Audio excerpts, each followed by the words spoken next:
Ladies and gentlemen, good afternoon. If you can take your seats, thank you. My name is Jacqueline Coté. I'm the Director of Public Relations here at the Graduate Institute, and it is my great pleasure to welcome you this afternoon to this event, which we organize in partnership with the Special Rapporteur on Extreme Poverty and Human Rights and the journal The Guardian. Thank you to both for having made this event possible for us. And I would also like to thank our distinguished panel, and Ed Pilkington, our moderator, will introduce the panelists in a short while. Before I give the word to our speakers, I would like to mention that Philip Alston, the Special Rapporteur, as you know, presented his report on the 23rd of June. That was last Thursday. And we take it as a strong sign that the Council is actually taking a global view of its mandate and about tackling human rights violation and about economic and social and cultural rights also in the West. But a few days before the launch, no doubt you read that the US withdrew from the Human Rights Council. That was a warning. Nikki Haley in this very room last year mentioned that as a possibility. So speaking outside the Council, of course, Ambassador Haley said that the report was, in her words, misleading and politically motivated. And that has stirred quite a lot of articles in the press ever since. But by bringing here today Professor Alston and a number of leading non-governmental actors, it is our hope that we can have a discussion about the in-depth issues of the report away from political discourse. And it is really the mission of the Graduate Institute to allow us to have these type of conversation, and one that we carry every day in an impartial and neutral manner. So with this, I would like to now give the floor to the word to Ed, who will introduce the speakers. Thank you very much.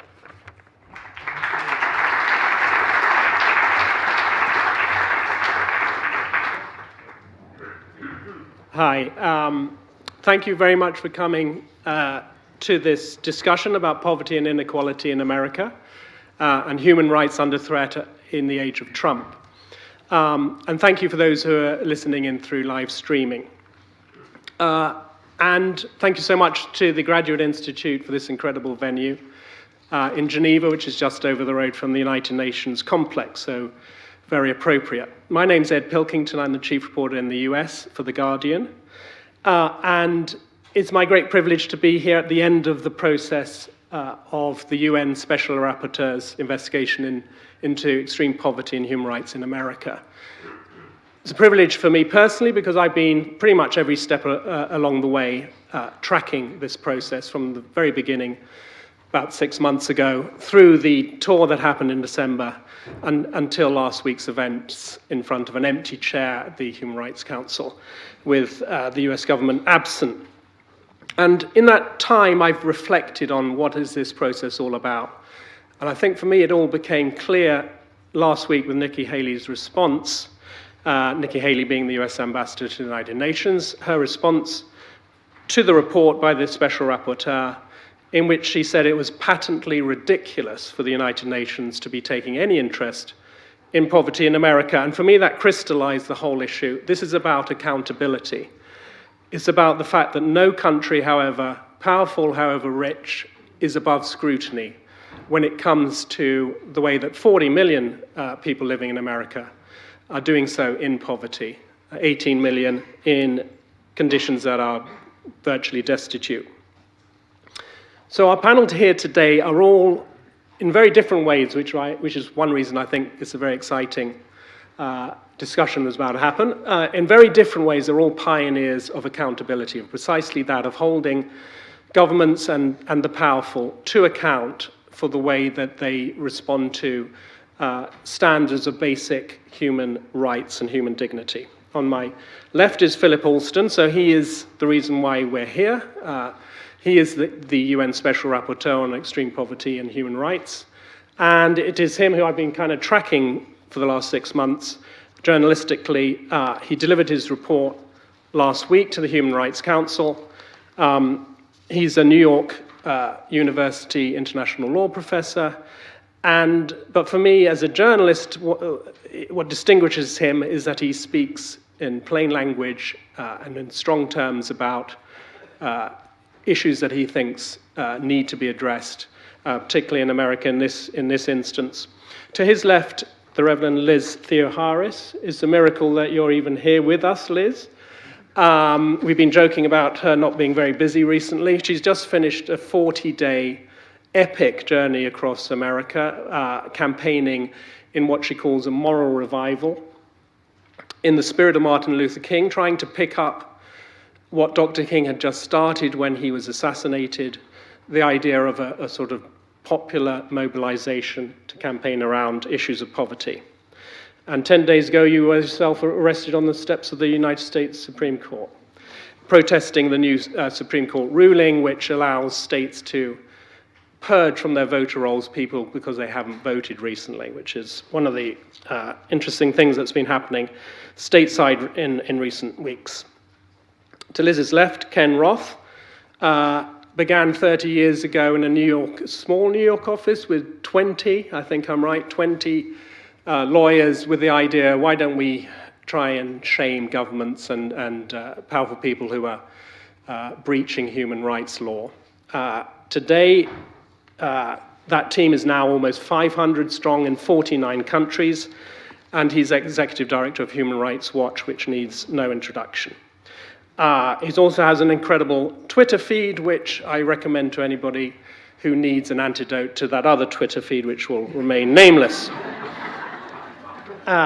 Finally, Catherine Flowers, on my far left, will bring the discussion down to earth and to a local level. Catherine is an amazing campaigner and activist in the deep south of Alabama with the Equal Justice Initiative and the Center for Earth Ethics.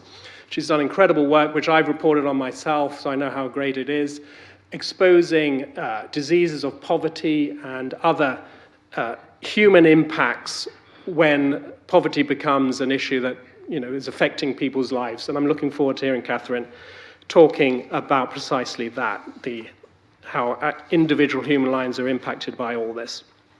I'm going to begin with a question to each person individually, just so we can locate their position in this discussion. And then I'm going to start throwing out questions to the entire panel, and I'm hoping we'll have a lively discussion.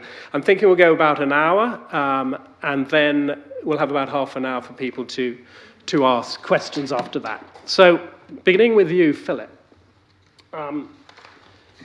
You've kind of, well, I have two mixed metaphors, either cat among the pigeons or a hornet's nest. You could sort of take whichever one you like, but either way, it's been pretty extraordinary seeing what's happened in the last few days. One of the things that Nikki Haley said about you was that your report was misleading, which I think is an interesting word for a senior person of the Trump administration to use, bearing in mind that misleading seems to be a catchword for them.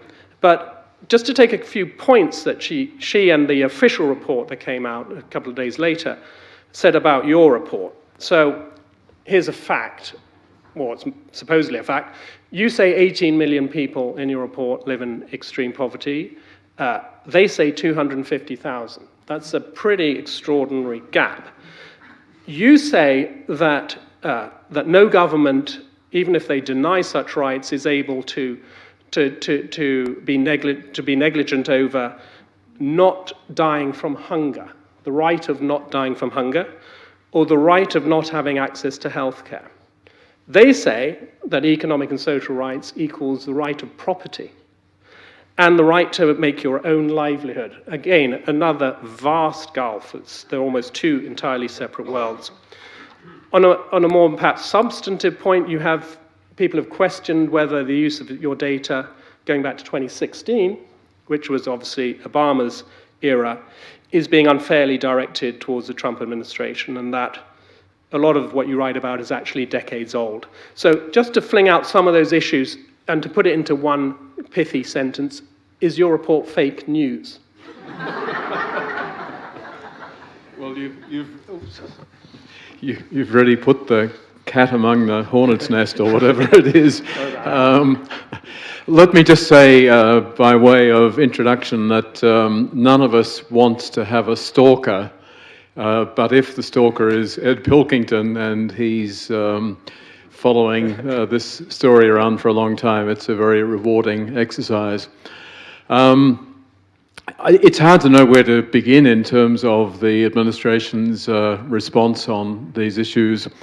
I think it is very important that they have shown through their comments recently that they more or less don't acknowledge the existence of poverty in the United States. The phrase that they use in the official report is taken almost directly from an analysis by the Heritage Foundation. But nonetheless, the implication of that is that instead of there being 40 million people living in poverty or 18.5 living in extreme poverty, it's a handful. And of course, that's the very worst starting point in terms of ever being able to address issues. Denial is not a productive way to begin. I think it's also revealing, as you say, the right to earn one's own livelihood and the right to private property are the economic rights. But of course, what this report is all about is that government has a huge role in any economy. This government is redistributing wealth at a speed that no other government has ever done, but it's being redistributed to the very top of the tree. Meanwhile, there is a denial that there's any serious role that government needs to play for those who are at the bottom. And Liz, picking up what Philip just said about the administration thinking there's just a handful of poor people in America, which is a slight exaggeration, but the figure 250,000 is going in that direction. You've just done this epic tour through the country, 40 different states. For Nikki Haley's benefit primarily, what did you see? Can you tell her anything different?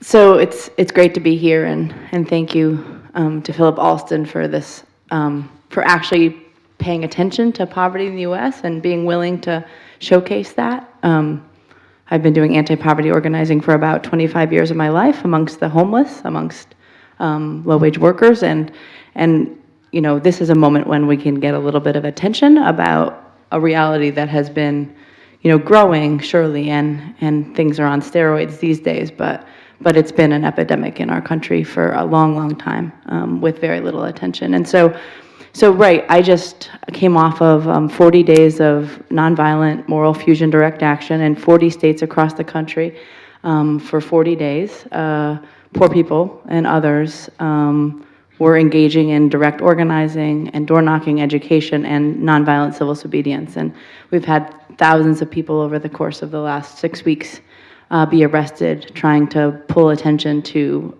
the crisis of poverty. And you know, in the lead up to that and during those 40 days, I've been traveling for many years all around the country to many of the poorest parts of the United States. And you know, in Aberdeen, Washington, there's in a town of 16,000, 1,000 of those young people are homeless, living in 10 cities.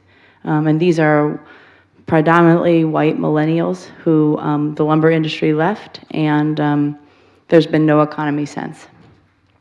Or Detroit, Michigan, where literally, as we speak, there are hundreds of thousands, like about 100,000 households that don't have running water. And what happens in Detroit when you don't have water is that if a kid goes to school and tells a teacher that they don't have water in their house, that teacher is required to tell the authorities, and that kid will be removed from their home. There's no supports, there's no help. These are some of the highest water rates in the country, and kids are being snatched out of their homes, put into warehouses, sound familiar? And separated from their families. And this is next to one of the largest fresh bodies of water in the whole world. This is a body of water that the Nestle Corporation can bottle as much as they want for about $1, $2, $5 a year and make billions in profit. But babies are being snatched from their homes because they don't have water in a very, very wealthy country. In fact, there are 14 million people in the United States right now who most likely can't afford their water bills. And so, Nikki Haley, your state of South Carolina has 2.1 million poor people in it. The majority of those are poor white people. There's a disproportionate number of poor people of color in that state. And there are cesspools, there's a lack of sanitation, there's people working jobs that are paid virtually nothing, almost in indebted slavery, and this is in 2018. And so, and the stories could keep going, because these are people's lives. I mean, folks whose children die in their arms because they don't have health care. And in fact, if we're going to talk about this figure of 250,000, the Mailman School of Public Health at Columbia University actually says that about 250,000 people die from poverty in the United States every year. Thank you for cheering us up. But seriously, but setting the parameters of this whole discussion. So Ken, I mean, everyone's familiar with Human Rights Watch, incredible work around the world. Shaming, I think, is the word you like to use. Shaming governments and the powerful when they violate human rights standards. I think people are less familiar, certainly I was, that your largest country team is in the United States. And a lot of the great work you do, The Guardian in America, we're constantly reporting on your brilliant US-based work. It's criminal justice, it's immigration, national security. But for the purposes of this discussion, I wondered how you see Human Rights Watch role in economic and social rights. We just heard from Liz that, and we've read in Philip's report, that there are millions of people in America suffering. They don't have to be innocent in prison to be suffering. They're suffering because they don't have water. They're suffering because they may not have enough food to put on the table at the end of the month. So talk to me about that and how you see Human Rights Watch's role within that domestic debate. I'll do that, Ed, but let me just begin maybe with a comment on Nikki Haley, then come to your question. Sure, please. You know, because when I listen to Nikki Haley's argument, which is basically the economy is growing, we're creating jobs, enough. You know, this could have been China. That's China's argument. You know, GDP is growing, got lots of jobs, so don't talk to us about, you know, these policies that we have that keep people impoverished, whether it's, you know, throwing Uyghurs into re-education or denying, you know, any ability to remedy environmental degradation. I mean, I could go on. I don't want to do the China thing too long, but it's the same argument. And so, you know, what it obviously neglects is what are the policies that aggravate poverty, that keep people in poverty. So there's this interesting parallel. Now, that gets to your question. Just for those who are not familiar with the obvious, the concept of human rights generally is divided into two parts. There's so-called civil and political rights, which deals with, you know, political freedoms and due process and things of that sort. And they're what is known as economic, social, and cultural rights, which for these purposes are basically the rights of the impoverished. You know, the rights to ensure the most basic levels of decency and humanity with respect to education, healthcare, housing, employment, etc. And so there's no question that all of these should be considered rights. The US, very ideologically, only considers the civil and political rights as rights. They have ratified that treaty, but they haven't ratified the separate treaty that recognizes these poverty rights. And so that's the ideological framework in which we operate. Now, Human Rights Watch comes at this really in two different ways. On the one hand, we attack frontally some of the denial of economic, social, and cultural rights. So just to give an example, the right to healthcare, which, you know, doesn't mean a right to be healthy, which would be ridiculous, but it does ensure a right to, you know, basic standards of healthcare, which the Trump administration is deliberately attacking by, for example, trying to get rid of Obamacare or declaring war on Planned Parenthood and the reproductive freedom and maternal health services that provides. So, you know, one consequence of that is that you have extraordinarily high rates of maternal mortality in the United States. You have extraordinarily high rates of cervical cancer in the United States as a direct product of the failure to provide basic, adequate health care to everybody. Now, there are many other dimensions to this problem that Human Rights Watch has been working on. There are many policies in the United States that basically prey upon the poor.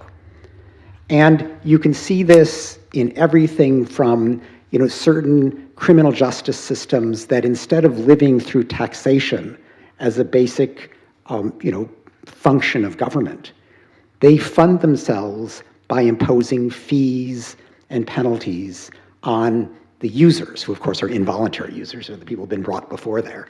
And if you're poor, this can further impoverish you because you can't pay the fine, and these private companies then have the right to, enforce that fine at threat of imprisonment. You see another dimension of this with bail, where judges will set bail not by looking at what you can afford, but by just figuring, oh, this is a serious crime you've been accused of, we're going to set bail at such and such a rate, which if you're poor, you can't afford. Once you're in prison awaiting trial, you're much more likely to plead guilty, you're much more likely to then have the scars of this criminal conviction haunt you for the rest of your life, and it puts you into this cycle of poverty.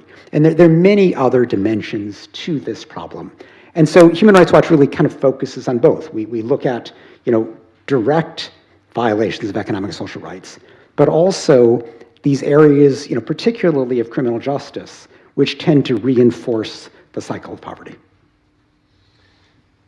Catherine, bring us down to earth, and I mean that almost literally. Take us to Lowndes County in Alabama, where you've done so much of your work, the county through which Martin Luther King marched from Montgomery to Selma. Was it the other way around? So, thank you. That you can talk human rights until the cows come home, but what does it mean to the people you work for and work with? Well, first of all, thank you for this opportunity. I'm a native of Lowndes County, Alabama. Lowndes County is the area where most of the Selma to Montgomery March Trail goes through. It is also where a lot of people who came in through Montgomery, which was the largest slave trading, one of the largest slave trading ports in the United States, and recently was acknowledged with the opening of a museum and lynching memorial by the Equal Justice Initiative, who I also work for. A lot of the descendants of that slave trade, when you said property, that's what popped in my mind. Everybody that was enslaved had a job. However, there were a lot of rights that they were denied, especially economic rights. And the people in Lowndes County, we're largely descendants of those slaves that were brought in to work the soil. So what I see in Lowndes County, a lot of hardworking people who are struggling every day to make ends meet. There was one family that recently testified before Congress for the part of the Poor People's Campaign, where there's a woman who has 2 children, ages 9 and 16. One child is sleeping with a CPAP machine because she has sleep apnea. The home is a single-wide mobile home that's full of mold and mildew. There are so many holes in the homes that she has to use a trap to trap opossums to keep them from coming into the house. And I asked her, because she doesn't own a car, I said, what will happen if you're bitten by an opossum? That means she would have to be treated for rabies. And someone would have to get to her to take her to the hospital to be treated. And that is a very, very painful, I understand, experience to have to encounter. She got the mobile home in the late 1980s. The cost of it was about $127,000. She still owes $20,000 on it and is worth $2,000. That's an example of the type of structural poverty that exists. And recently I was talking to her and her sister about the wastewater situation, because when she flushes her toilet, the raw sewage is straight piped out onto the ground just outside the back of her mobile home. And we talked about it, and I found out that her sister had been arrested because she could not pay the fee to get garbage service, and they put them in jail. So they're criminalizing poverty as well, and the people that they're arresting cannot afford an extra bill, because we also have some of the highest power bills. This is a state that penalizes people for using solar power, and just increase the penalty for people to use the grid to use solar power. So that, along with the raw sewage on the ground, which you saw. Ed also broke the story in September of last year, where we did a study with Baylor's National School of Tropical Medicine, and we found evidence of hookworm, which is a tropical parasite that's associated with poverty in Alabama. This is in plain sight just outside of the state capitol, which memorializes just about every figure that was involved in the Confederacy that withdrew from the Union protesting the end of slavery. So we are in Lowndes County every day, and I think throughout the Black Belt, and I think the problem with what we're seeing is that a lot of people that are making policy in Washington, it didn't just start with the Trump administration, but a lot of these people haven't been out of these ivory towers to actually go into these communities and see how people are living. Well, can I pick you up on that, Catherine? You say it didn't start with the Trump administration, and a lot of what we just heard, obviously, was going back in time. This discussion today is human rights and poverty in the age of Trump. So picking up that second part, in the age of Trump, I'd be interested just between you to hear you talk to us about what precisely you fear the Trump administration could do to make a pretty bad situation, as we've heard, a lot worse. And Philip, kick us off. I mean, you mentioned the tax cuts, but in a way I'm more interested in the other warning that you give, which is that the social safety net, which is famously patchy in America already and has been for decades, could quickly become a lot worse. Talk to us about that fear of yours. I neglected earlier to answer the second part of your question, which comes right back to this. The critics defending the administration have pointed out that the statistics that I used were from 2016, in other words, the Obama era. That's correct. Those are the latest available Census Bureau statistics. There are no more. There won't be until September of this year. So what I did was to say, look, there were 40 million people in poverty inherited from the Obama administration. What then is the Trump administration doing? And the answer is the massive tax cuts, which make the rich richer. But more importantly, it was announced even at the time that the tax cuts would be paid for in part by cuts in the welfare budget, which will certainly increase the number of people living in poverty. That's what they're moving ahead with now. The administration announced last week a grand plan, which observers don't think will get anywhere, to combine two government departments in a bid to make it much easier to push through the various reforms that they've been talking about. And the principal reform that we see across the board is this insistence that people who are currently getting benefits of one kind or another should have to demonstrate that they're out working, sometimes 20 or 30 hours a week. Now, and that applies to food stamps, it applies to Medicaid, it applies to housing subsidies and so on, across the board. And each time the administration has put forward one of these policies, they have predicted that it will get several million people off the relevant rolls. And so they themselves foresee that this will greatly reduce the number of people who are getting government benefits. That would be great if what they're promising happens. In other words, these people can go on to employment. They can't. First of all, the job market is really expanded to its fullest point. There's not a lot of space left. Secondly, more importantly, the great majority of these people, and studies show this, are not able to work. If you look at Medicaid statistics, you see that something like 50% are already working. Something like 43% of the rest are either doing full-time care work or else are students. And so it leaves 7% who could, in theory, be working. When they do get out into the job market, what they're going to find is what happened, what's documented as having happened last year, which is that wages actually dropped in the United States for 80% of those in the private sector doing non-managerial jobs. In other words, as Liz, I think, said, the quality of work is diminishing, wages are stagnating, and we're seeing ever more people who are working full-time but can't survive without food stamps, which is why food stamps go now to, I think it's 44 million people. So you take away the food stamps from those people, and what happens to them? That's one of the ways in which poverty is simply going to be made worse. And the administration has this optimistic thing, no, they'll go out to work and they will replace the food stamps with income earned. But it doesn't happen that way. Open it up. I also wanted to respond and say that even with the jobs that are available, they don't pay a living wage. So that's a problem as well. And a lot of the people that I'm working with, sometimes I've been told that some people have to choose between purchasing medicine and eating. I mean, it shouldn't be that way, and that's a problem throughout the U.S. In addition to that, I'm connected to the military. I'm a veteran of the military myself, and I know people that are in the military that are collecting food stamps. If you go on most military bases in the United States, these same public welfare programs that they're talking about cutting are available to soldiers because that's what they qualify for.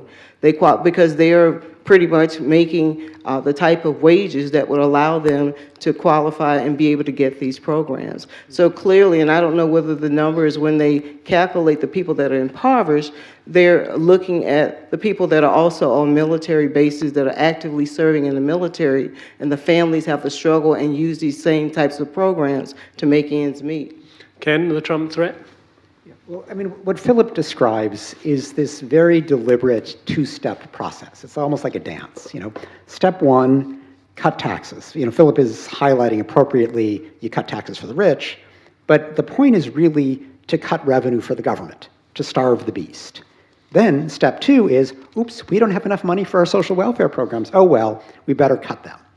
And so in a world where there are forces out there, whether it's globalization or robotization, or simply the long-standing attacks on trade unions in the United States, which has diminished workers' capacity to press for better wages, you have diminishing wages. You have jobs that are not capable of supporting a family.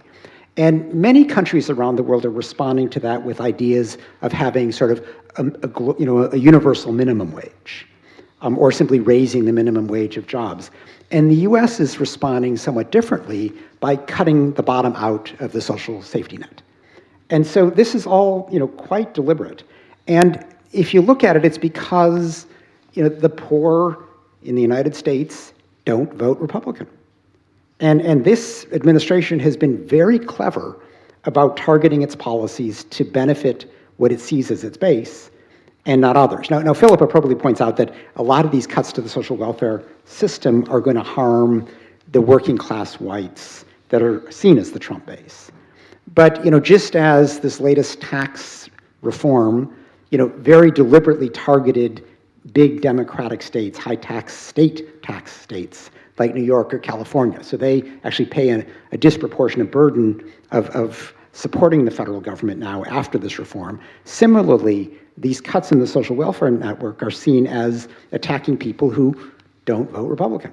And so there's not this sense of the need to look after the basic needs of all Americans, but rather dumping on those others, whether immigrants or the poor or what have you, at the expense of what Trump sees as his base.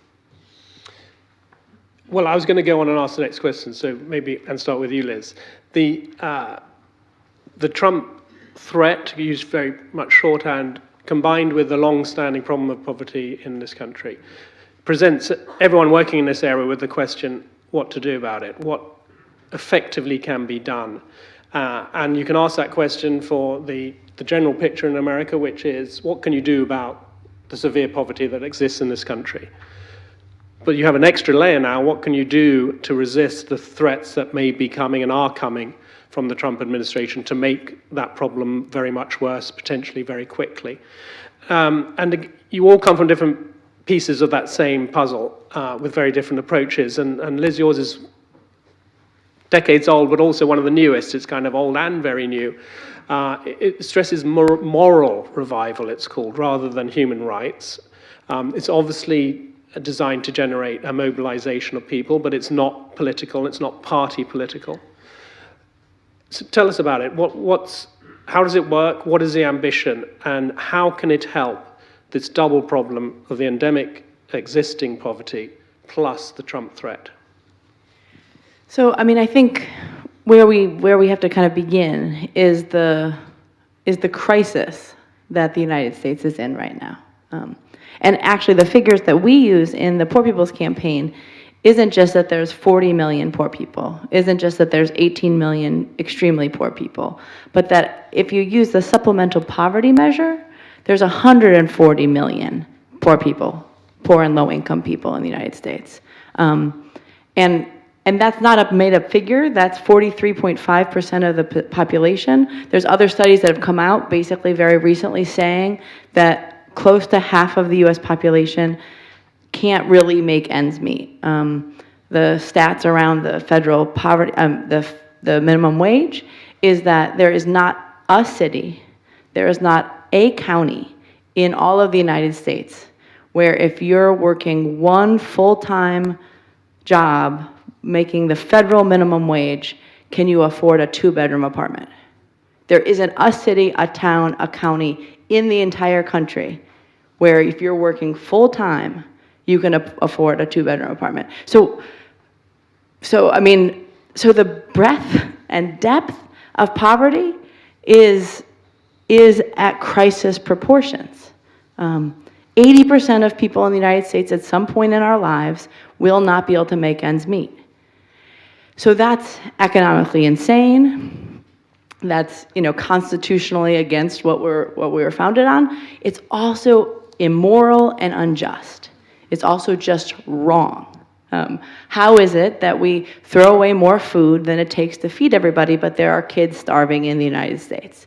Like, how is it that there's more luxury housing units in the United States than there are homeless people, but there are people dying on the streets, right? And so it's not an either human rights or kind of moral revival. It's how is a moral revival about bringing the values of human rights into the public sphere?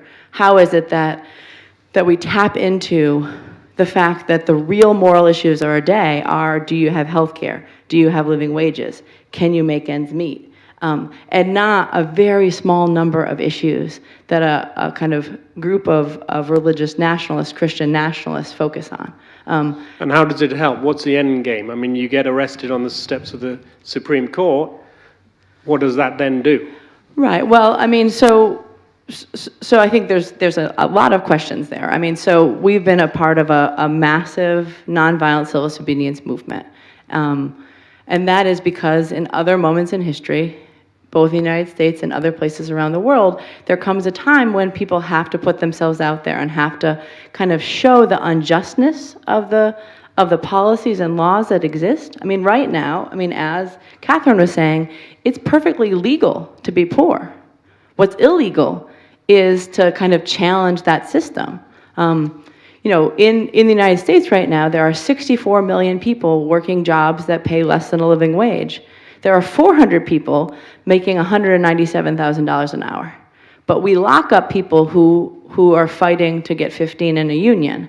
And we let the folks that are making $197 an hour be able to, have 10 houses and 4 boats and have that, and have their taxes relieved and have,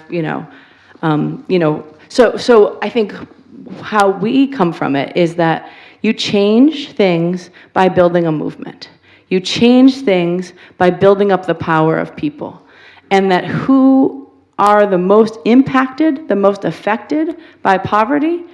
Poor people, folks that have their votes being suppressed, folks that are living with poisoned water, that folks have very little or even nothing to lose. And if they, in the words of Dr. King, can be helped to take action together, they will do so with a freedom and a power that will be a new and unsettling force in our complacent national life. And so basing on history and also on the power of people today, we're organizing. We're in a major organizing drive of what does it look like to change politics in the United States by building the power of people from below. Now, Liz, you spoke powerfully about inequality, which is the other flip side of the same coin here. And of course, America suffers terribly from that as well. It's the most unequal in terms of income distribution of any rich nation. And with the 1.5 trillion tax cuts, it's headed to get incredibly much worse. But Philip, an interesting point there in terms of your world of international law and human rights. How can international human rights accommodate the concept of inequality? I mean, how can you almost legislate for a standard on inequality, which governments could be held against. Is that possible? It would be nice, Ed, but I think it's not the way to look at it. I think the big challenge which you're describing is that those of us who have worked in the human rights field for a long time, I mean, you can almost picture this in a way. It's obviously a great overstatement, but in a sense, the human rights community for many years has been saying, look, torture, killings, arbitrary detention, look over there. And meanwhile, in all of the rest of the room, the entire economic system has been changing.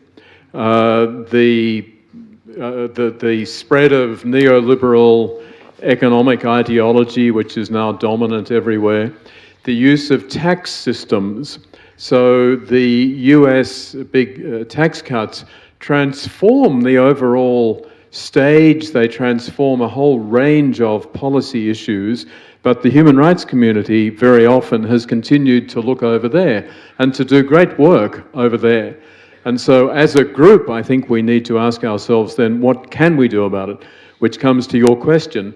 Inequality is a very difficult issue to get a grasp of. Inequality itself is something that we accept in our economic systems. We assume that it's necessary for competition. It's not per se a bad thing. So what we're talking about is extreme inequality, and the question is how to get at that. I'm afraid my solution is to go back to basics. In other words, if you don't really recognize and incorporate into your framework essential economic and social rights, then you're never going to be making a strike against inequality. So even The Economist had a cover story a few weeks ago about how important universal health coverage is for every country, that it's a good investment, that if you don't have it, you're losing a fortune in terms of lower quality workers, less healthy workers. It's good for the economy. But it's also, of course, moral.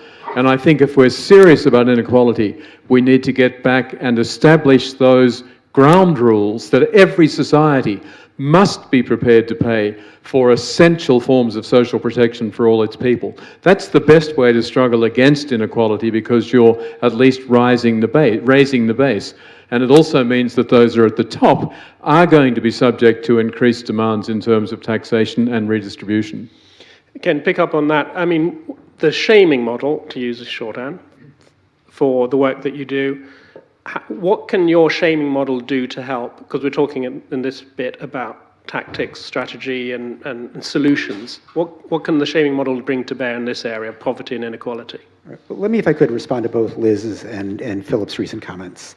With respect to establishing that something is wrong, we discussed already how in the United States, because it hasn't ratified the relevant treaty, because the relevant laws are not there, this is not an issue you can go to court on. You can't, for the most part, say there are too many poor people, we're going to sue. So you have to use shaming strategies. And there are different ways to shame. There's what Liz is doing, which is putting a bunch of people in the street and just demonstrating through their presence that this is outrageous. There is, using social media and letting people, without necessarily getting in the streets, but just, talking about that among their friends and their colleagues to demonstrate that this is wrong. And then there's using traditional media, getting The Guardian to write about this. These are all ways of highlighting the individual stories of poverty, trying to develop moral outrage, because there actually isn't really a difference between human rights and moral shaming in this realm, because there isn't a law you can look to. All you really have is to develop the sense of moral right and wrong, and get more and more people to recognize that this is wrong. So at a certain point, you force government to change. So I think in terms of strategy, we're all largely on the same page. I wanted to address the inequality point, and I pose this as a genuine question, because this is something that Human Rights Watch itself is grappling with right now. Philip just now in his comments kind of started with inequality, but then came back to extreme poverty. And that's in many ways the easy answer, because I think we all would agree that the least you can do to address inequality is to address extreme poverty. And that means, bringing people up to a certain basic level. And if the funds are not there because of the starve the beast strategy of the Trumps of the world, then you've got to raise taxes in order to make that possible. And obviously you start with a progressive system of taxation, going at the people who can most afford to pay more taxes, the rich. So that's the least that we can mean. But that kind of definition of inequality isn't really describing anything from a fight against extreme poverty. And so I think the real question is, from a human rights perspective, do we object to inequality in and of itself, even if we can imagine a world where we've dealt with extreme poverty? And that's a tough question. And there are arguments you can make. You can say that inequality warps the democratic system because rich people have more of a say. But there are also other ways of dealing with that. You can limit campaign contributions. You can fight felony disenfranchisement. You can fight these voter suppression efforts. There are ways of trying to make democracy more democratic, more responsive to people's actual needs without necessarily going after inequality per se. The most developed theory of modern times on inequality was done by John Rawls. And his theory is, he has something called the difference principle, which basically says you cannot justify any inequality except insofar as it's necessary to benefit the worst off person. So it's actually a very radical proposition, that if you cannot show an improvement of the most impoverished, you can't tolerate inequality. Now that, would be it's a complete contradiction of the sort of, laissez-faire, trickle-down theory that informs the US government's policies today. But it's also, it would really reshape the modern economy and probably shrink the modern economy substantially. That probably is more than you can get most people to buy onto. But, is there a human rights argument against inequality beyond what we all agree on, which is you have to take steps to fight extreme poverty? And we're grappling with that. And I whether through the web or here, I would welcome ideas on how we might proceed on that. I want to get to a couple of areas of sort of actual stuff that's in the report before we open up to questions. And starting with, back to our friend Nikki Haley, one of her riposts to you, I think it came in the official response to your report, Philip, was that leave poverty alone in the United States, that's a domestic political issue. We will deal with it politically through our elected representatives, which kind of neatly raises the issue of American democracy and the fact that it's pretty much under attack itself at the moment. One thinks of the 6 million people who have no vote because they've been disenfranchised because of their felony records.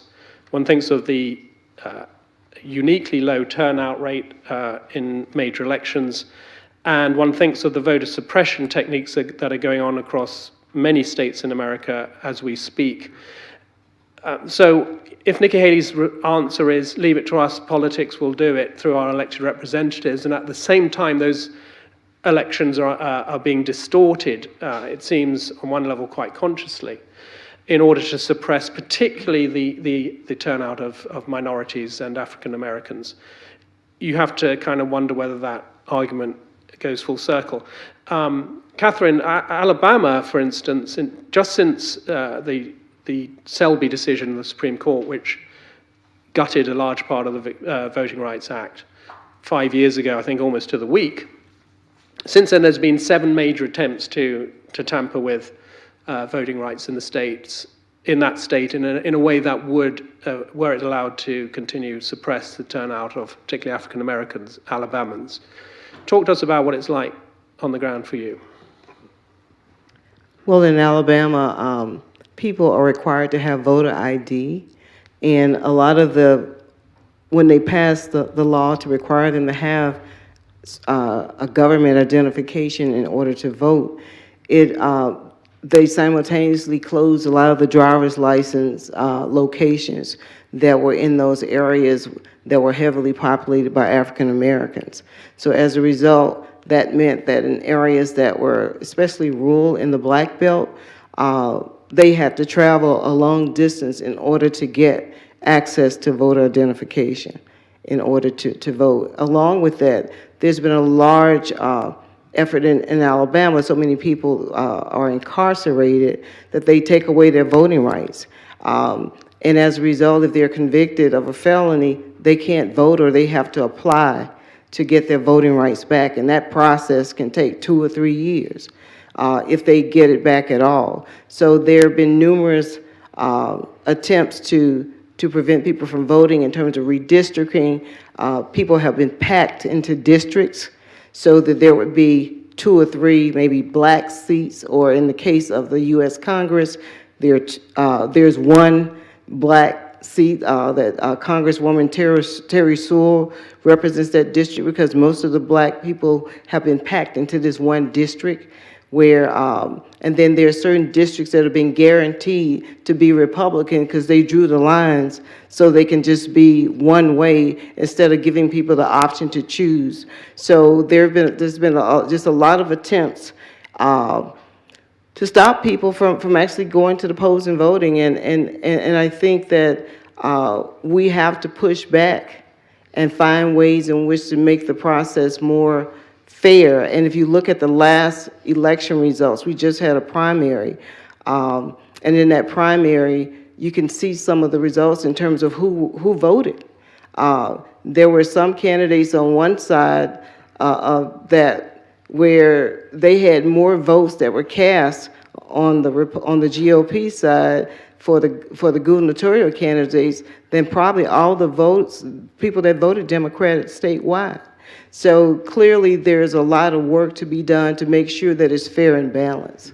And Liz, you talked about mobilizing people. Presumably part of that is an electoral strategy to get people to the polls, whichever way they vote, just get them to vote.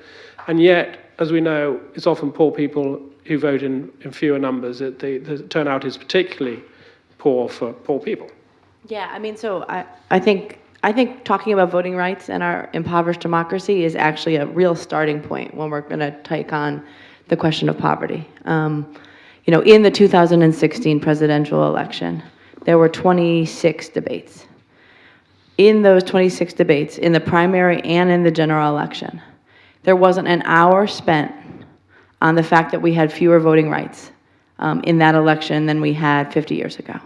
There wasn't an hour spent on the issue of poverty, or a half hour. I'd take 20 minutes. There wasn't an hour spent on the kind of chaos of climate change and ecological devastation, or on living wages, or on you know, issues like healthcare and single-payer healthcare, right? So somehow we got through that crazy campaign with 26 debates without talking about the issues that affect the majority of people, especially poor people, right? And then we had 23 states that have enacted voter suppression laws since 2010. 23 states, all of the southern states.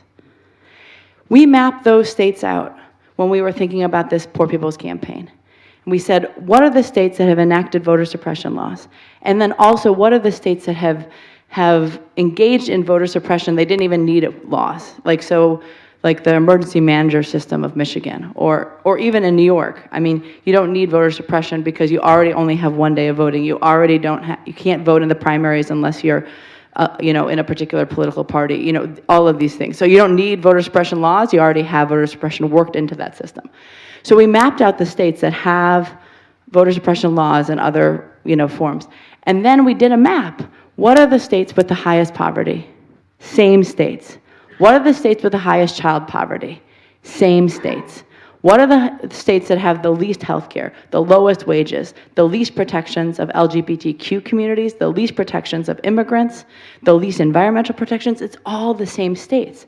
And so if you use this point of voter suppression, of impoverishing our democracy, of denying people their right to vote, suppressing people's votes, you elect candidates who then pass policies that impact people on the bottom across the board and make life worse for everybody. And so a huge part of this next phase of the Poor People's Campaign is a voter registration, a voter mobilization campaign targeting poor communities, because Also, I don't know if people know, but we had close to 900 fewer polling places in the 2016 elections. 900 fewer places for poor people and for people of color to vote. In Wisconsin, the state that I grew up in, there were 250,000 votes that were suppressed. Trump supposedly only won by 30,000. There were 250,000 votes, right? And like was being said before, who voted for Trump were not poor people. Maybe a third of the people that were voting for Trump make less than the median income in this country. 2/3 make more.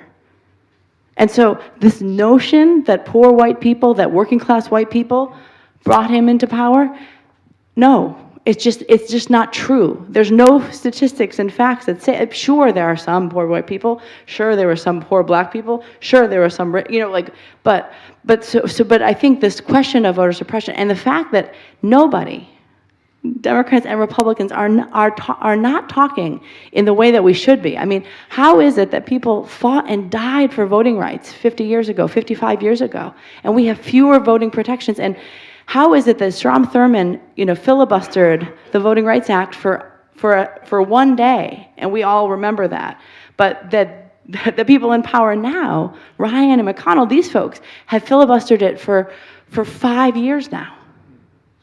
I wonder, in the second area that's in your report, Philip, I wondered whether children offer a clue in terms of what can be done to move forward. 13 million children in the United States living in poverty. A third of those living in poverty are children. I wonder whether it's a clue because what we've seen down at the border in the last few weeks, one of the few examples where it looks like, although we're not quite sure because it's very difficult to tell, whether the administration is pushing backwards now and is pulling away from what it's been doing in terms of family separation, but it does look as though it has been forced to restrain itself. And you can't say that about many things since President Trump came into the White House. So does children offer us a clue? I would love to think so. I think what you've got here, of course, is the difference between, to bring it back to Europe, the dead refugee child washing up on the shores of the Mediterranean, which pulls at everyone's heartstrings and generates demands for change, and the fact that thousands and thousands of children are out there looking for a home and no one's focused on it. I think the United States is probably closer to that, to a comparable scenario. It's not a coincidence that the United States is the only country in the world that has not ratified the Convention on the Rights of the Child. It makes a difference. Every other country has changed over the last 30 or 40 years and come to accept that children have rights in their own right. No matter how old they are, as they grow older, they get more rights and so on. In the United States, you still have much more this paternalistic notion that they belong to their parents. And so if they belong to their parents, well, why not punish the children in order to punish the parents who are trying to cross the border? You don't see children as separate and deserving. And the bizarre thing about it, of course, is that if the administration were simply economically rational, heartless, but economically rational, they would be looking at it and saying, actually, having so many children living in poverty is lowering our educational levels, lowering our health levels, and is actually going to be very costly in the future. And we should adopt more humane policies purely for economic reasons, but that's not happening either.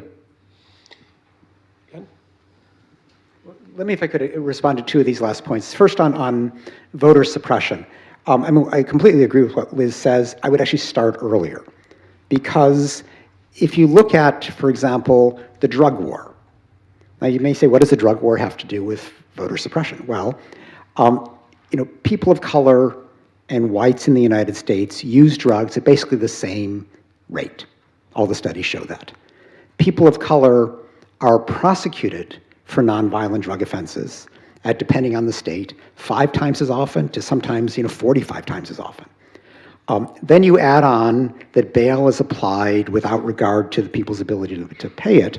It means that you have a large number of people of color who are imprisoned selectively because of their drug use, basically coerced into pleading guilty. And then when you're in a state that has so-called felony disenfranchisement, deprived of the vote for the rest of their lives, usually unless they go through some difficult procedure that no one ever does. So, you have to look more broadly at why there is such a diminished ability to vote by many minority communities in the United States. Now, with respect to children, it looks for the moment like Trump is pulling back on the idea of separating immigrant children from their parents. What people are not focusing on is that Trump is increasing the separation of US citizen children from their immigrant parents. And by that I mean, Trump is not doing simply what Obama already was doing, which is trying to reinforce border controls with respect to new arrivals. Trump is very deliberately going after the long-term immigrant. And of the 11 million undocumented immigrants in the United States today, roughly 60% of them, 60, has been in the United States a decade or more. What that tends to mean is that they have US citizen children. And so when Trump increases deportations from the interior of the country by 43%, as the latest statistics suggest he is doing, he is separating the non-US citizen parents from the US citizen kids.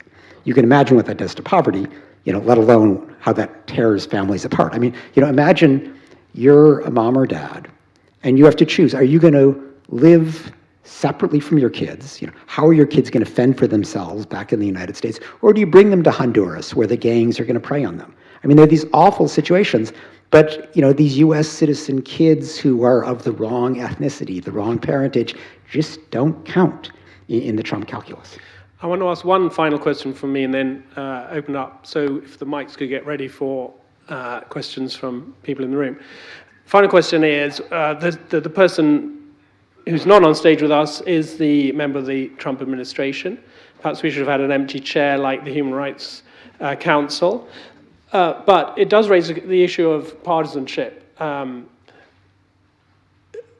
Philip's report had an incredible response from Bernie Sanders and 20 very senior Democrats, several of whom are expected to run in the next presidential election, picking up on the points that you made and asking the administration to do work in this area to improve the situation. But there was no signatory from any Republican member of Congress, and nor was any other similar Republican letter. We heard from Liz before we came out today that you had a similar thing. You went to have a congressional meeting in Congress, no Republicans turned up. Now, surely this is a major problem for you because, without a dialogue, without a positive response from the Republican Party, how can you possibly move forward? Talk to us about partisanship and how you're going to overcome it, whoever wants to. Well, I'll start only because I'm in a state that's a red state, meaning that it's mostly Republican. What I try to do in terms of the work that I'm doing in Alabama is raising the issue where people can't ignore it and call it fake news. So people don't want to believe that there are cesspools in Alabama, that there's raw sewage on the ground. There's even a concerted effort to discount the study and say that we didn't find hookworm. But you cannot deny that there is, in fact, raw sewage on the ground, and that there is an unequal way in which the government distributes the funds to bring sewage treatment to people in the state. For an example, in Lowndes County, people that were the business owners, right after the study was published and announced in The Guardian, the next month, money was awarded to a town to expand water and sewer for the wealthy. However, those people that were poor still have raw sewage on the ground. So the way and what they've tried to do is suppress us from telling this story. They've even started to try to intimidate some of the families who allowed the media to come. So now other families are coming forward and they're telling their stories too. So I think it goes back to what Ken said about shaming the government. So I think that we have to show that in these districts throughout the United States, we actually have to give face to poverty. I think when people hear figures, it's abstract. But if you actually can put a face on it, and people can see families that are actually living in these conditions, it forces them to have to respond to it. And I think that that's how we can hopefully eventually have either some dialogue or some change. So while we did this Capitol Hill hearing and some of the Democratic elected officials came, who's been participating in the Poor People's Campaign, a national call for moral revival, has been Republicans and Democrats and independents all together. You know, we've featured, we've been doing a lot of organizing, you know, really strongly in McConnell country, right, in Kentucky. Some of the strongest work of the campaign has been there. Folks that actually elected him into office, who now see that their health care is being cut, their taxes are, you know, the earned income tax credit isn't coming their way. The employment numbers and wages are low. This was true in North Carolina, this was true in South Carolina, a bunch of states where we actually have folks, you know, being arrested in nonviolent civil disobedience, organizing, who are crossing party lines. And so when we say that our movement isn't left or right, Democrat or Republican, it's about right or wrong, like, we actually mean that, right? And it's going to take the power of people coming together to be able to win policy changes. You know, all of these problems existed before the Trump administration. You know, now every week there's something else that's very scary, and it's about, you know, people's lives really being, you know, on the edge. And so it's not to belittle the fear that's in so many of our members, you know, bodies and souls and minds, because, I mean, how do you just justify cutting 7 million kids off a chip? How do you just justify raising rents of HUD houses, which will mean 20% more people become homeless? How do you just, I mean, and just like, and go down the line. I mean, literally so again, we are in an era of Trump. And what we have found is that the way to accomplish anything is by building coalition between anybody who is being impacted, and not waiting for politicians to save us, but having people build the power to be able to save ourselves. Make it impossible that we could go through another election and not talk about the issues. Make it impossible to not have candidates that are actually for universal single-payer health care. Make it impossible to make an isolated, you know, event around family separation become, you know, the target of so much kind of venomous, you know, attack. But instead, for people to say, look at this, like, we're, you know, places that people are being separated from healthcare here, and separated from good wages here, and separated from their votes here, and we're going to all band together because anyone that's being hurt is any one of us. And so, I mean, I'm seeing something very hopeful amongst, you know, some of the places that are the poorest in the United States, but where Republicans and Democrats and others are coming together to say we can build the people's movement. Ken, did you want to say? I just want to caution against having too much faith that this is just a Democratic solution rather than Republican, because obviously Trump has been awful in all the things we're discussing here. But, you know, what Philip was describing, the linkage of social welfare to actually having a job, you know, that began in the modern era with Bill Clinton, with his so-called welfare reform. So, you know, I think the answer, you know, as Liz, you're suggesting, is to you've got to really focus on the actual policies. It's not enough to just be partisan here.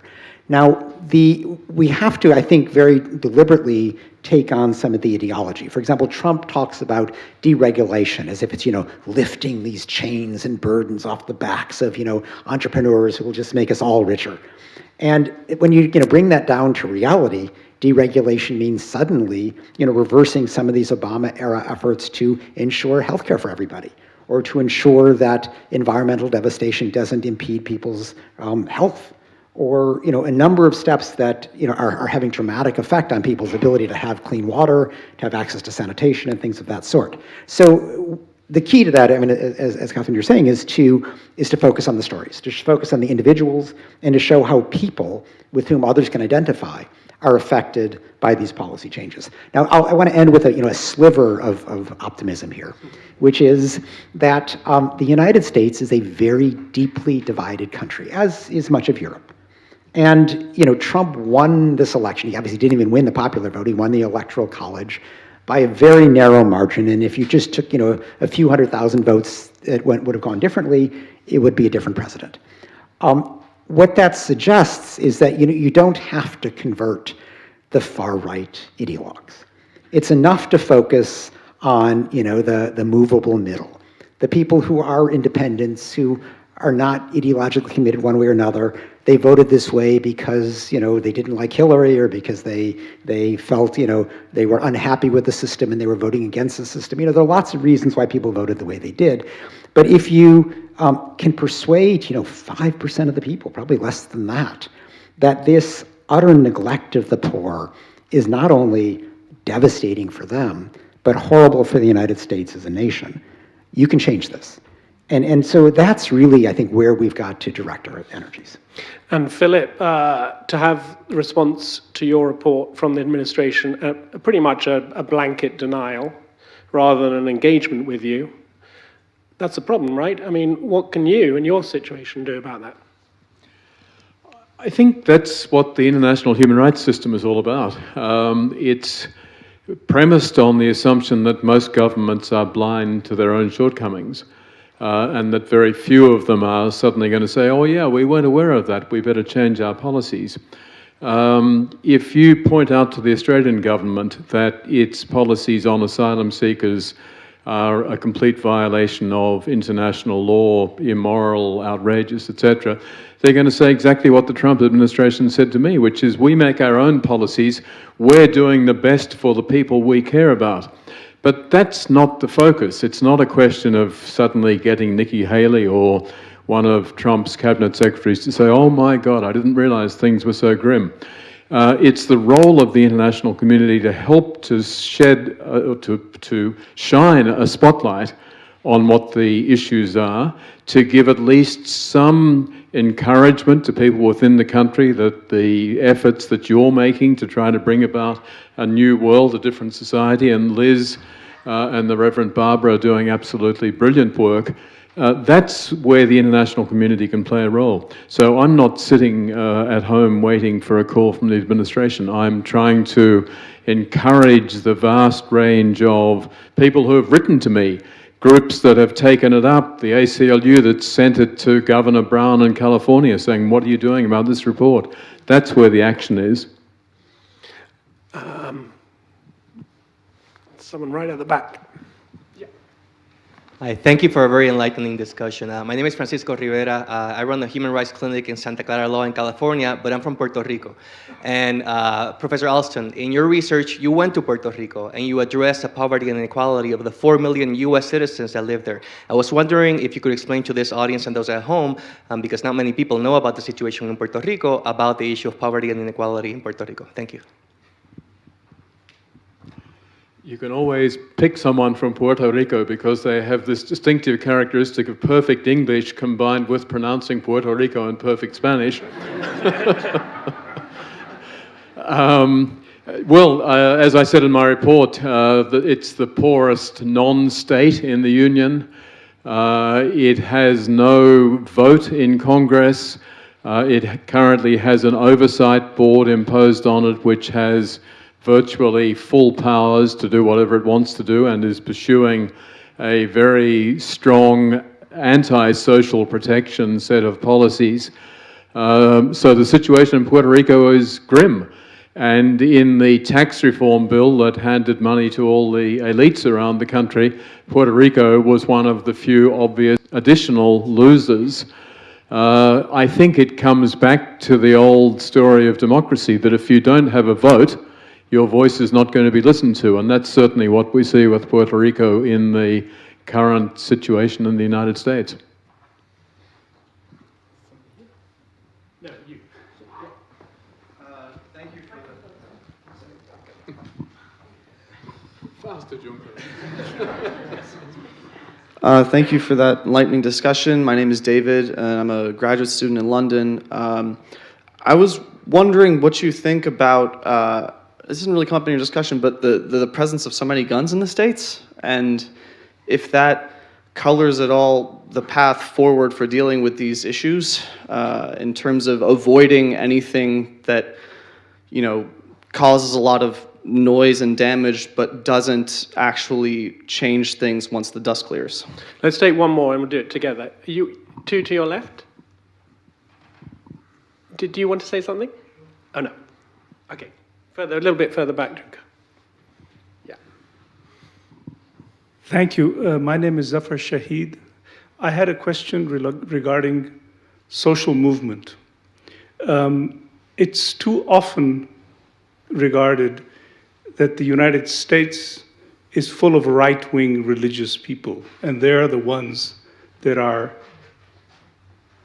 behind a broader political right-wing movement. I think, for what I hear from you, is that it's a much more complex situation. It would be nice to hear what you have to say about religion and social justice. Thank you. Okay, guns and religion and social justice. Who goes? Well, Liz, do the religion piece. Right.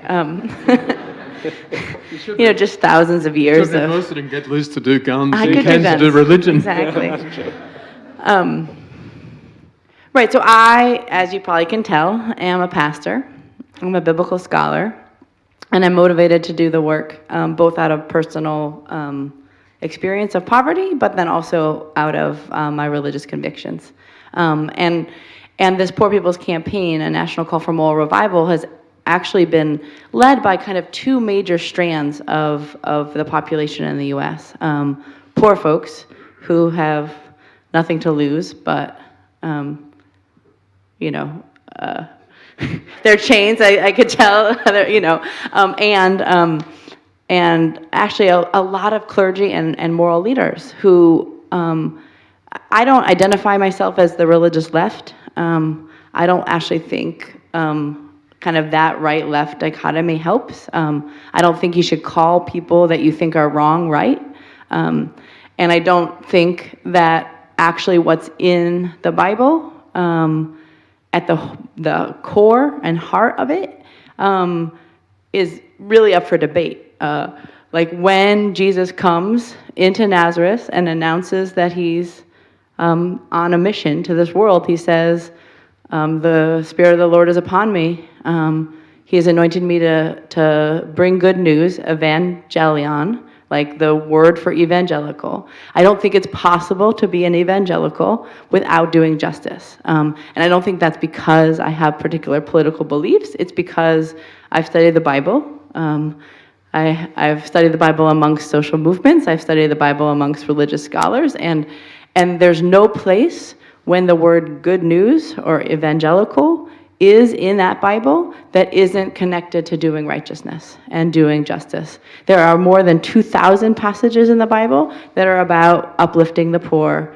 There's very few passages on the things that people think are the moral issues of our day. Jesus was not a card-carrying member of the NRA. He just wasn't. Like, there isn't any place... Is that the gun bit? You know, there isn't any place like where, you know, where that comes out. I mean, what he did was he traveled around the land setting up free healthcare clinics, not charging lepers co-pays, right? I mean, like, it's just like, and this is just what's there. And I think it's actually not an accident then that there is always a battle of theology in social movements. Like, so if folks know anything about the abolitionist movement in the United States, slaveholders created a Bible that did not include the Exodus. It did not include the prophets. It did not include that passage from Jesus I just referred to. And they quoted Paul in terms of just slaves obey your masters and this, but the abolitionists, like someone like Harriet Tubman, was known in her day as Harriet Moses Tubman, right? And people understood what she was doing was, with that Underground Railroad, was freeing people from slavery. And William Lloyd Garrison and Frederick Douglass and all the abolitionists engaged in studying Deuteronomy and Leviticus. And so I think that there's not an accident that there's a battle of theology, I think, when it comes to justice and injustice. But what's at the heart of these faith traditions? And I, I'm Christian, and I am a New Testament scholar, so I just did a lot of Jesus for y'all. But when I hang out with my Muslim brothers and sisters and hang out with my Jewish brothers and sisters, we just had this beautiful Shabbat service right before the Poor People's Campaign rally, and it's the same. Like, what people are saying, what's at the heart of our teachings is, care for the immigrant, uplifting everybody, making society be organized around the needs of everyone. And so a huge part of this moral revival is actually trying to bring people back both to constitutional values. So I was really surprised when the official statement from the mission, starts with property rights. Like, how do you not in the United States start with the Declaration of Independence? Like, how do you not start with, pursuit of happiness and, these, that's what what the U.S. was founded on, not property rights like that. And if you're going to say that it's property rights, you're already skewing history. You have a political position that So. Anyone want to take on guns? Right. What is the relationship between guns and poverty? I will take a stab at this. And let me suggest two connections. I think everybody's aware of the Second Amendment in the United States. Most people don't know what it says. It actually doesn't say, you have a right to have a gun. It talks about the rights of states to have well-ordered militia. And basically, it's a way of having the states be a defense against a tyrannical federal government. It took an extreme Supreme Court to interpret that provision to say that every individual has a right to have his or her own gun. That could change at some point, once the costs are seen. And I think one angle is that states also under human rights law, even under the human rights law that the US recognizes, have a duty to provide physical security. And the gun epidemic in the United States, thanks to the National Rifle Association, has been a security disaster. If you look at just murder rates in the United States compared to any other Western country, they're astronomical because of the gun epidemic. And so this idea that, I need a gun to protect me from you is ridiculous. I'm much more likely to be killed because of the epidemic of guns than I am to secure myself. And the people who are most likely to face violence are the poor. And so that's, one very obvious connection. The other that I would stress is that guns are one of these classic social movement diversions against discussing everything we've been talking about today.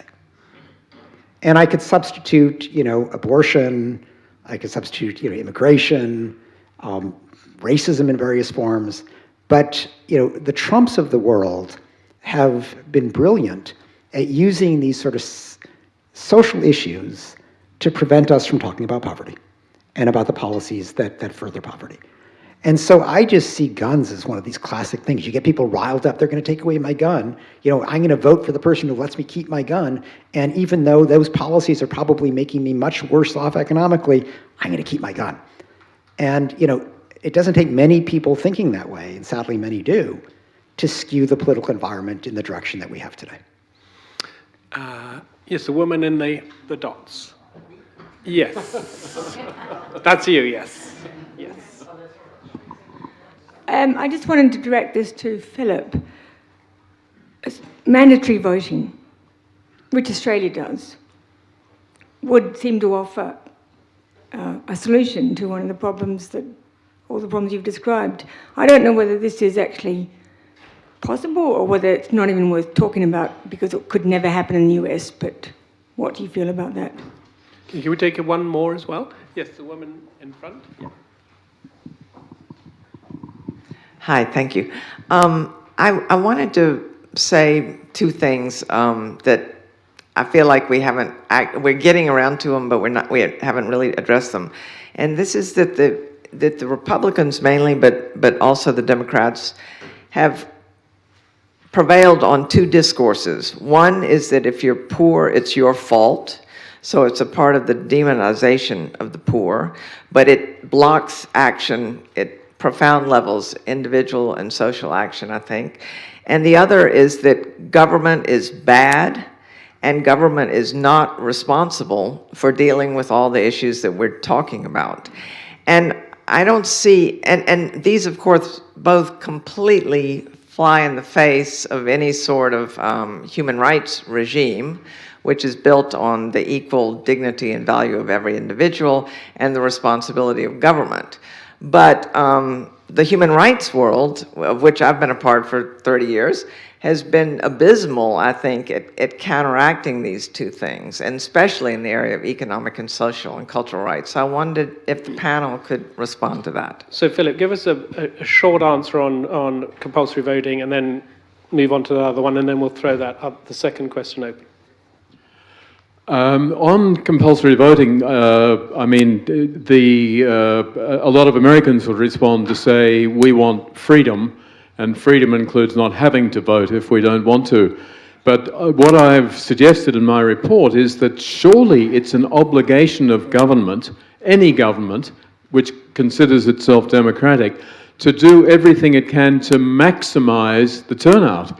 And if you have 64% of people registered, and many lower than that actually voting, government should be asking themselves, what can we do to change this? Because it ain't a democracy by the time you get a very small number of people making the decisions. As for the second comment, you are spot on. Those are exactly the two areas where I think we have all failed. The stigmatization is constant. The emphasis on employment, which is repeated in Australia now in exactly the same terms as in the United States, is designed to stigmatize. You know why these people are on welfare? You know why they're on benefits? Because they're lazy bastards who won't get off their asses and work. And that's the sort of rallying cry. It's not saying, a lot of them, you know, have disabilities. A lot of them have psychosocial problems. A lot of them are caring full-time for relatives whom the state will not help in any way at all. A lot of them are traumatized. A lot of them have got very bad education, shocking health because there's no health care. Those are the people that the government needs to assist to become more productive. But instead it's the stigmatization discourse that is absolutely dominant. And then the other report that I presented to the Council is on the International Monetary Fund and social protection, and which seems extremely boring, but it's absolutely crucial in the way that you describe. It's all about the IMF needing to acknowledge that governments, even going through austerity, what they call fiscal consolidation, have to maintain space for social protection and thus a minimal role for a decent government. But all of the direction of international economic policy is going in the other direction. Government is bad. The best government is small and invisible. Let's privatize all the rest. And privatized industries, privatized actors will never be human rights actors. And Catherine, on that point about stigmatization, which Philip raised so strongly, it's also in your report, I think, that the stigma is often that the poor are black or African American, whereas the reality is the majority of poor are white, and yet the stigma of the poor person is a caricature of African Americans. Do you feel that in Alabama?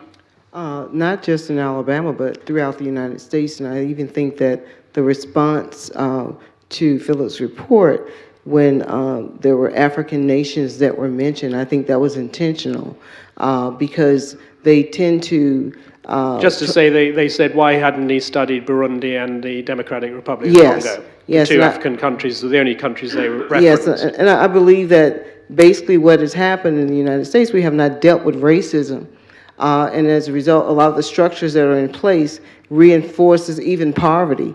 And because I think what they're trying to present is to say that, you know, these structures won't impact you. They're just impacting African Americans, and it leaves people in a position where they feel like it's not going to have any kind of, they're not going to see it in their own communities. But along with the New Poor People's Campaign, I had the opportunity to go through Appalachia, and I saw in West Virginia the same thing I saw in Alabama.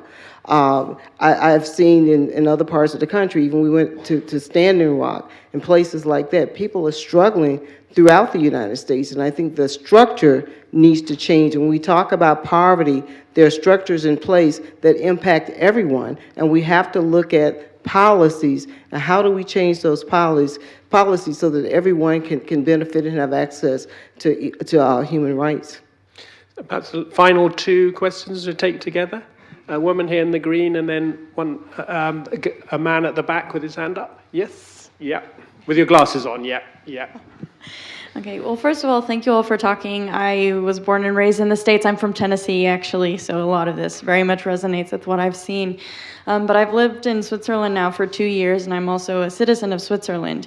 And the two big differences I see in the political system and the Swiss system is that, one, we vote almost every 4 months on referendums that are brought up by anybody from the canton or at the federal level. Like any citizen, if you get something like 50 or 100,000 signatures, that gets voted on in your whole canton. I've never heard of that in the US, and we sign petitions all the time. But it just really sounds like in the States, we really don't have a lot of political power at all, and it took me to move here to realize that.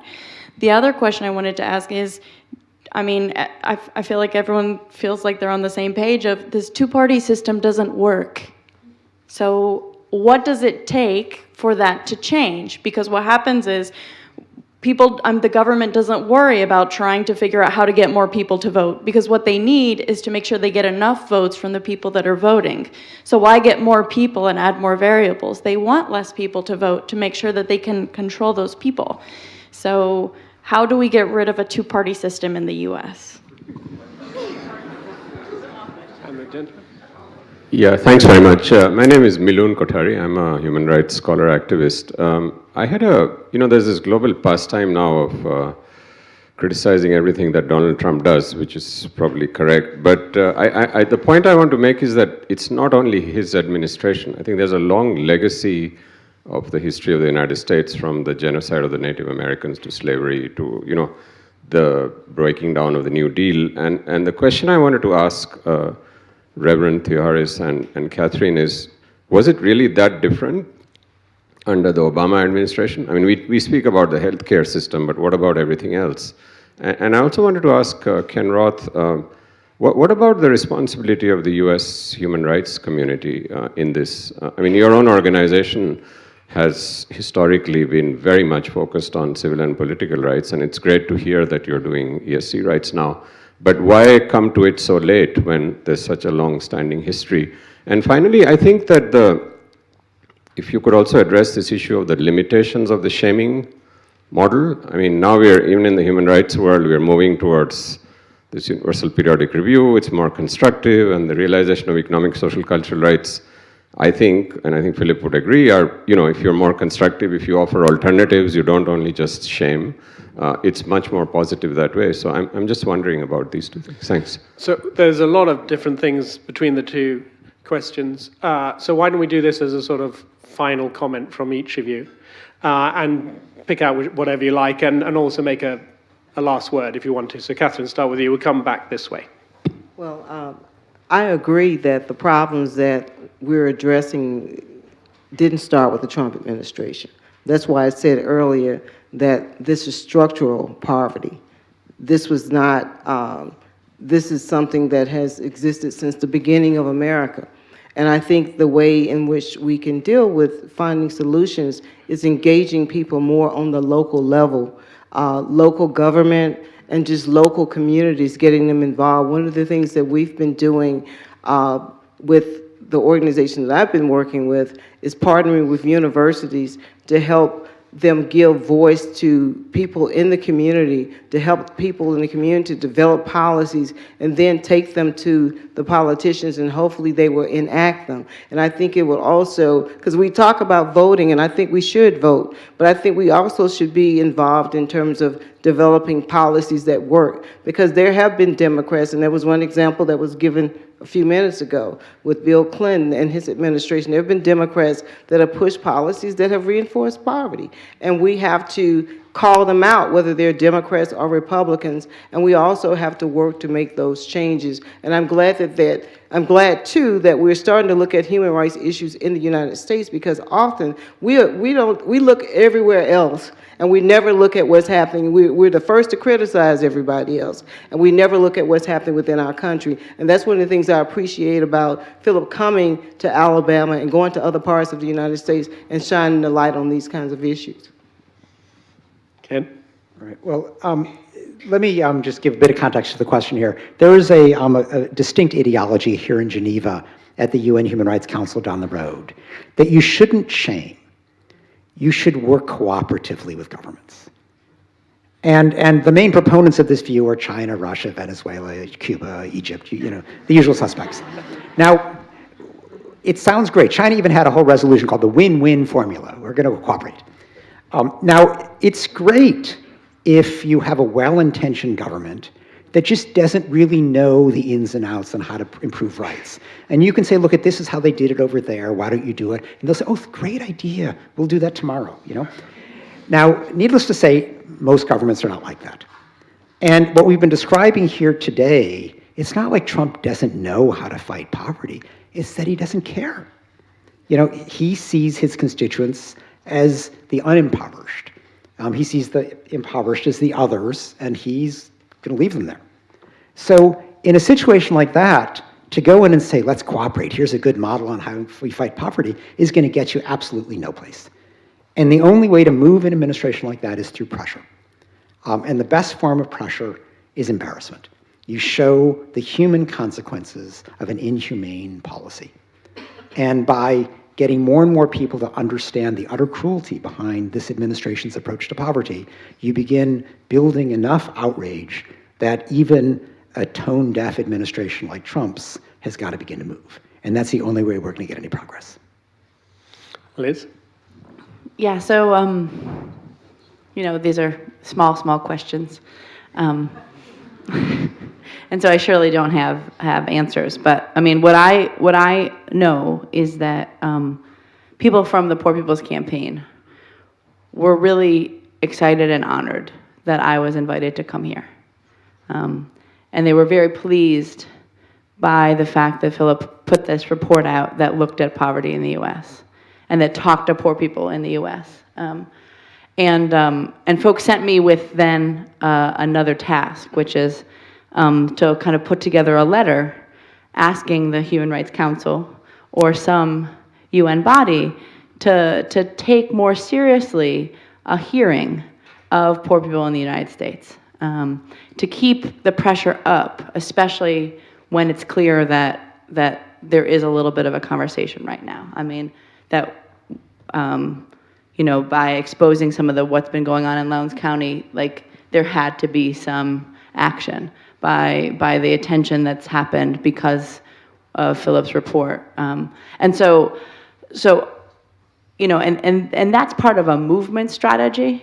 And I really believe that it's not one act or one event or one policy that's going to take to reverse this. I mean, we didn't get to 140 million poor and low-income people overnight. It is surely not going to happen that we get rid of that overnight. But it's only going to happen that we do change the course of history and change the direction that society is going in if people come together and do build the power of people to make our government do what we need to be done, even though they're desirous of saying no to that, right? Because that's only what's ever changed. But right now, we have to build the power of people. And the best counter, I think, to this kind of culture of poverty, blaming people for their problems, is by showing that there are poor people rising up to organize across all the lines that people say you can't organize across. To cross geographical, across racial, across ethnic, across religious lines. That is happening. I'm not saying it's a good idea to happen. It's happening. And so from there, I think there's hope. And that hope is not a hope against a Republican candidate or a Republican president. That's a hope that something different is possible. And so to pick up that question, maybe you're the third party, the Poor People's Campaign. right. Well, I do think you need like an independent political motion, right? And I think and at this point, poor people's needs are not being met by either party in our country right now, right? We might be able to get some more concessions sometimes from some people, but we're very clear that we need to end poverty. We need to end systemic racism. We need to end voter suppression. We need to, and how are we going to do that? We have a set of demands. Those demands, are visionary. They're totally within reach. And right now, no political party wants to do those things. But we can build the power of people to change that. I mean, and again, that's in my reading of history, that's when changes happen. And sometimes you have to go to an international arena to get legitimacy, to get attention, and to bring about the fact that we're not alone.